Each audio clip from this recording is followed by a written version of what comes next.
Hey guys, welcome back to my channel. It's Brittany here, and in today's video I'm going to be talking about breastfeeding, specifically giving tips to new mommies based off of what I've learned in my 3 months of being a mom. If you are pregnant or you are a new mom and you can breastfeed, I would highly recommend doing so. Breast milk is like magic. It can do everything. It can heal a baby's scratch on their face. Like my baby had a rash all over and I put breast milk all over his body, the rash went away. The breast milk can adapt to whatever the baby needs. So if the baby gets sick or whatever, your breast milk will change its formula so that the baby will get special nutrients and antibodies and things that he or she needs.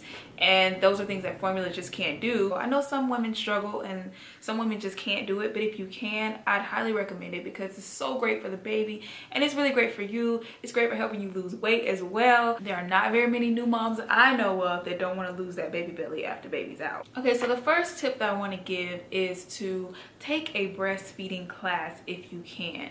If you can't, that's okay. I took a breastfeeding class and I took it at a hospital.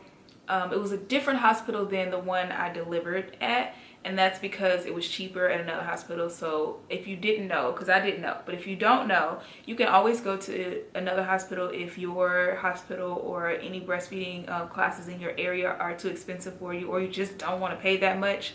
You can get the same information for cheaper if you just shop around. If you cannot afford breastfeeding classes at all, or if there are no breastfeeding classes in your area that you really want to go to, you can actually watch these YouTube videos, because I watched so many breastfeeding YouTube videos, and then by the time I went to class, everything that they talked about I already knew. There wasn't too much that I learned that I didn't already know. It was great to be able to ask questions because you had one-on-one, well, I had one-on-one time with a lactation specialist. Other than that, YouTube can teach you everything that you need to know if you're willing to do the research and spend a few hours looking at breastfeeding videos. Now, a lot of moms don't want to breastfeed because it hurts.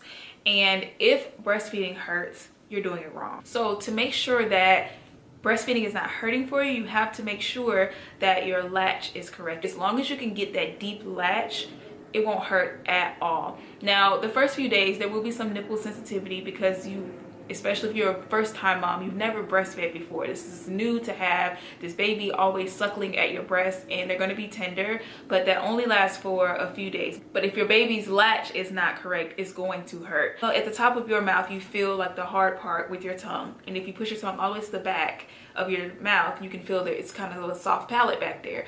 Well, you want your nipple to be where that soft palate is when you put the nipple in the baby's mouth. Otherwise, it's going to hurt because there's a hard palate there just mashing against your nipple constantly, and that doesn't feel good. So when it's time to feed your baby, you just place your nipple like right on their lip, or like right under their nose, and they'll open really wide and you just shove it in there. Literally, you shove it in there. They shouldn't be sucking on it like a straw, like in a circle shape. Their mouth should be wide open, and it should be more like a you'll see their jaw going down because that breast is all the way in their mouth, filling up their mouth, and they're just swallowing as the milk squirts out down their throat. It's not even like a taste on the tongue thing. It's like just send it right down the hatch. Now, if you are experiencing sore nipples and you're breastfeeding, I would recommend the Lanolin cream, or the nipple cream, the nipple butter. The cream that I use, I'll put it down below somewhere, but it is lanolin free. So if you are allergic to lanolin, or if you're vegan and you don't want to use lanolin, you can definitely use the lanolin free brand like me. I'm not allergic and I'm not vegan. It was just what my husband bought me. Whenever my nipples start to feel tender or sore, I just go ahead and put it on, and it usually feels better within the same day. Okay, now for your comfort as well, you want to make sure that you have the right position that you're holding your baby in while you're breastfeeding, because breastfeeding can put a lot of strain on your back. It can also put a lot of strain on your arms because you're holding the baby the whole time. So definitely get a boppy pillow if you don't have one. It's just a round shaped pillow. This is my boppy right here, and I use this especially when my baby was a newborn. Not so much now, but when he was really small, I definitely used my boppy for support while I was breastfeeding. You want to make sure that you have pillows all around you, that you're comfortable, because that's really going to make a difference. If you're uncomfortable every time you breastfeed, you're really not going to want to do it. So make sure that you're comfortable, that you're in a good position. Put your boppy around your lap, and then you cradle your baby. Now, You can cradle your baby and hold him in the like cross-body position where you have your arm under his back and his head is resting in like the crook of your arm, and he's feeding that way. You can do the football position, which was my favorite when my baby was first born because it was kind of uncomfortable. Like I said, it's trying to hunch over, get the breast in the mouth. There was a lot of, it felt like a lot of moving parts. It was a lot going on because it was new. I'd never breastfed and I was learning.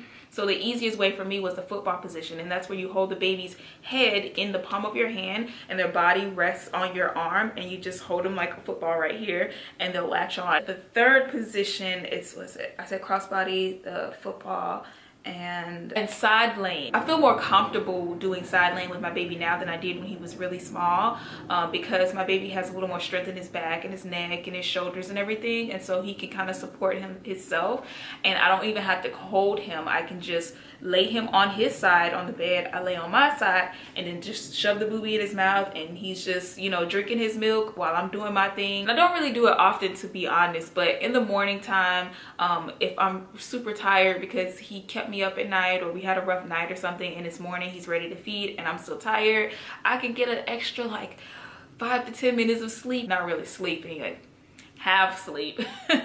You don't really get a full deep sleep when you have a newborn baby. And when I first started breastfeeding, just like most first-time moms, you're like, how do I know that the baby's getting enough milk? How do I know that the milk is coming out? Now I feel a letdown as I'm feeding, so I know that my baby's getting milk. Also, I know just based on the sounds and the movement of his jaw and everything, you listen for like the sound, and if you hear that, you know they're swallowing milk and it's going down. You want to hear that. You don't want to hear like if you hear that, it's probably hurting already, because they're not sucking. They don't have that deep latch, so you definitely want to hear for that little caw caw caw sound. Also, their poops and their pees, like you'll know based on how often they're pooping and they're peeing when they're first born. I really honestly, I can't remember. My midwife told me, and I'm past that stage, so I really don't remember what it was, but they'll tell you like, oh, you should be having this many pees and this many poos within a day, and that's how you know that the baby's getting enough. Now the next thing I'm going to talk about, I've read that some people believe that there is a such thing and some people don't. I'm talking about foremilk and hind milk. Now when the baby first starts suckling, they're getting the foremilk, and you want them to continue sucking and empty out the breast, and they'll get the hind milk, which has more fat and stuff in it to fill up the baby and to help them to grow. So make sure that when you feed the baby, before you offer them the next breast, that you try to get as much milk out as you can. Now, when my pediatrician first told me that, I was like, how do I know that the breast is empty? Now I know just because my baby will unlatch. And if he's still crying, I know he's still hungry, so I put him on the other breast, and usually he just, he gets right on, so I know he still wants more.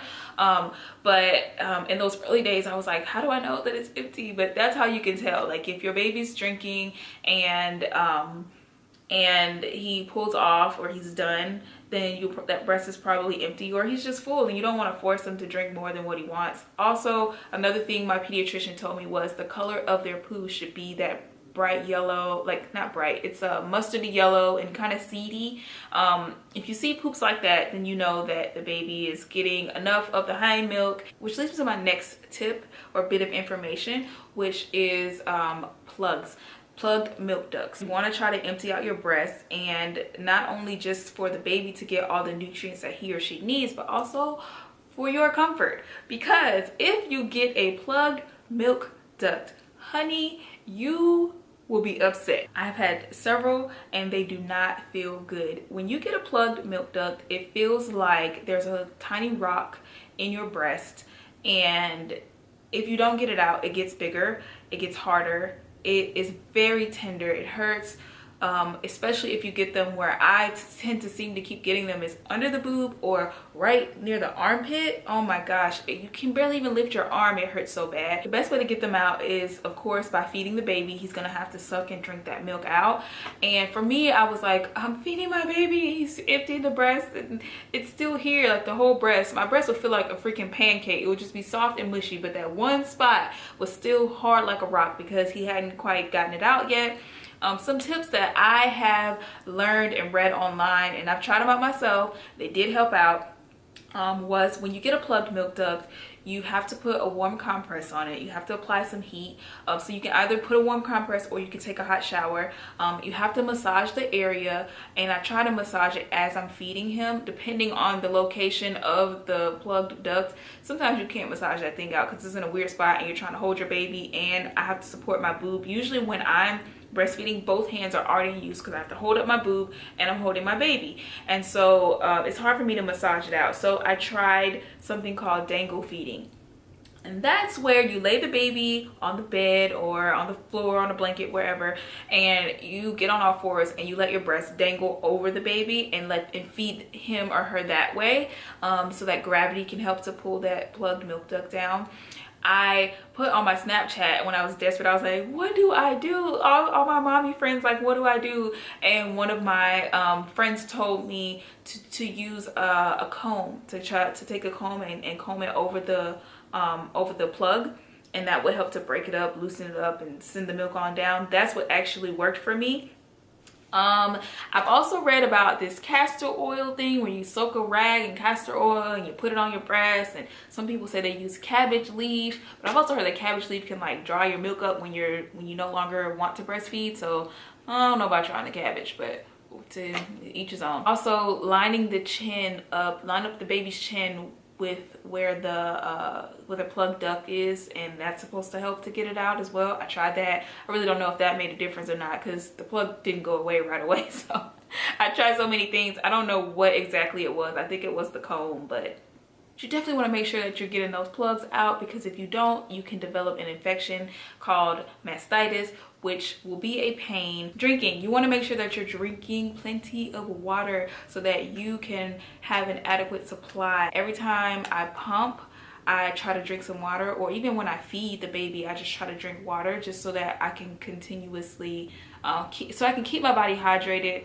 and I can easily produce milk. So the last thing I'm going to talk about in regards to breastfeeding is pumping. Okay, so the first thing I'll tell you is do not sterilize the tube. I have a Medela pump. I don't know what other kinds of pumps, how they work or whatever, but the Medela pump, you know, it comes with the bottle, it comes with the little sucky instrument thing, and then the part that opens up that you put over your breast, and the tube, of course, that you have to attach. Don't sterilize it. Okay, don't sterilize it. I did that and mine melted, so I had to get more tubes because I melted mine. But I pump once a day because I'm not a working mommy. I'm a stay-at-home mom, and so my baby usually drinks from my breast all the time. The only time he drinks from a bottle is at night. My husband and I, we switch we switch shifts. My husband will take the first feeding because he wakes up twice for feeding at night, once at 1:30 and then once at like around 5:30, 6 o'clock. And at the 1:30 feeding, my husband will feed him from a bottle, and then the second one I will feed him myself just from the breast. So for that first feeding, that's the main reason why I pump, and for if we have to go somewhere and be out and I'd rather him have a bottle than me have to breastfeed him. Usually when my husband's giving the baby his 1:30 feeding, I'll just get up as well and I'll pump my milk. So pretty much as quickly as my husband uses from the supply, I'm replacing. I don't have a big huge stash. I have just a little bit of milk. I'll say like maybe 20 bags or so of milk, maybe 25, something like that, and that's what we use. I had one of you guys reach out to me on one of my previous videos and ask me about how long it takes to pump. It takes me anywhere from 10 to 20 minutes to pump one breast. I do have the nursing bra where you can strap it on, you can put both pumps in there and you can pump both breasts at one time, but I never really need to do that because I feed my baby from the breast so often. I don't want to empty out my breast and then he wakes up for a feeding and there's very little in my breast, so I only pump one breast at a time, and that takes about, like I said, 10 to 20 minutes depending on how full the breast is. Usually I pump about 5 ounces from each breast. So there was one time I pumped 8 ounces out of one breast. My breast was huge. It was so hard. It was like a deformed rock. So that's pretty much all the information I have about breastfeeding. That's everything that I know. So I hope that you guys liked this video. I hope that you learned something and that it was helpful. And if it was, give me a thumbs up and leave me a comment down below to let me know that you liked it. And I will see you in the next video.